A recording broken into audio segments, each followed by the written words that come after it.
بسم اللہ الرحمن الرحیم۔ السلام علیکم ناظرین، میں عذرا آفتاب۔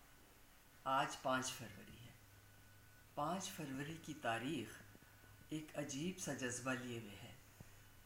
آنکھ کھلتے ہی دل میں کشمیر کی محبت اتنی شدت اختیار کر جاتی ہے کہ دل چاہتا ہے کچھ نہ کچھ کہا جائے، کچھ نہ کچھ بولا جائے اور دعا کی جائے دل سے۔ آپ یقین کریں کہ صبح نماز پڑھ کے جب میں فارغ ہوئی تو میں نے دل سے دعا کی کہ میرے مولا میرے کشمیری بھائیوں کو جتنی جلدی ہو سکے انہیں سکھ، چین، خوشیاں اور پاکستان کا حصہ بنا دے، آمین۔ آپ سب بھی یہ دعا کیجئے۔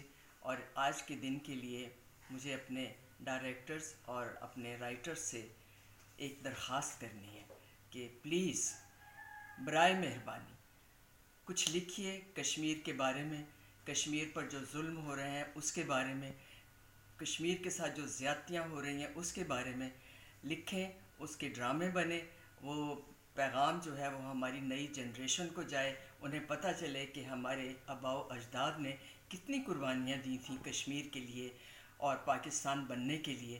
تو یہ میری درخواست، مجھے امید ہے کہ کوئی نہ کوئی سن لے گا اور کوئی نہ کوئی اس پر عمل ضرور کرے گا۔